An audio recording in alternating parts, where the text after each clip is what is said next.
Ini pertama kali kita orang pergi ke Langkawi tapi tak feel Langkawi langsung, more of Bali vibe. One of the best villa dekat Langkawi, lagi berbaloi daripada hotel. Kalau korang nak staycation yang sama macam ni, boleh book Maneh Villa. Maneh Villa ni location dia dekat pantai tengah tau. Dekat dengan pantai Cenang yang busy tu. Tapi bila masuk je Maneh Villa ni, memang tak terasa langsung yang dekat dengan kawasan tumpuan pelancong. Duduk sini memang rasa tenang, peaceful dan damai. Selalunya staycation tempat romantik macam ni mesti pasangan just nak honeymoon tanpa anak-anak. Tapi jangan risau, video ni kita orang nak tunjuk sebenarnya dekat Maneh Villa ni korang boleh je bawa anak. Kita orang bawa atuk nenek dan cucu dia, tapi still tak ganggu mood honeymoon. Still tempat ni boleh romantik. Dekat Maneh Villa ni sebenarnya ada villa jenis 1 bilik tidur, 2 bilik tidur dan juga 3 bilik tidur. So kalau korang nak bawa family, boleh ambil yang 2 bilik tidur atau 3 bilik tidur. Kalau datang ramai jangan risau, dia orang ada airport transfer naik Starrex, so boleh muat ramai orang. Semua unit dekat Maneh Villa ni ada private pool. Tak kisahlah ambil 1 bilik tidur, 2 bilik tidur ataupun 3 bilik tidur. Yang kita orang ambil ni jenis 2 bilik tidur, 1 bilik untuk kita orang dan 1 lagi bilik untuk mak ayah. Ini ruang tamu dan juga dining area.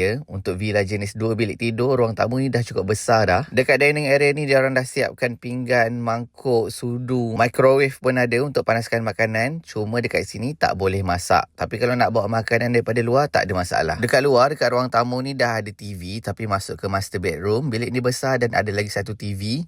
Lepas tu tandas dia siap ada bathtub. Ini pula bilik tidur yang kedua. Yang ni tak ada bathtub, tapi yang bestnya dia overlook swimming pool. So kalau anak-anak mandi, kita boleh senang nak tengok. Best part pasal Maneh Villa ni, kita orang suka sebab dia ada banyak pintu yang separate. Kalau basah lepas mandi kolam ataupun baru balik pantai, boleh buka pintu straight ke tandas tanpa perlu masuk villa. Kalau nak privacy antara keluarga pun, ada pintu straight masuk ke bilik tanpa perlu lalu ruang tamu. So yes, walaupun kita bawa family datang sini, tapi still boleh dapat privacy dan rasa intimate. Untuk breakfast dekat sini dia orang ada dua pilihan. Sama ada nak standard breakfast, makan macam biasa dekat dining areas, ataupun kita orang pilih nak makan dekat gazebo dekat luar. Tapi kalau nak lagi romantik, korang boleh opt for floating breakfast. Ini kan tengah trend. Bila duduk dekat private villa with private swimming pool, wajib buat benda ni. Sebab susah nak jumpa kat tempat lain, apatah lagi kalau hotel yang ramai orang. Kalau nak lagi romantik, korang boleh juga ambil floating untuk high tea, ataupun buat surprise celebration waktu kita mula-mula sampai dekat villa. Boleh jadi birthday, anniversary dan benda lain.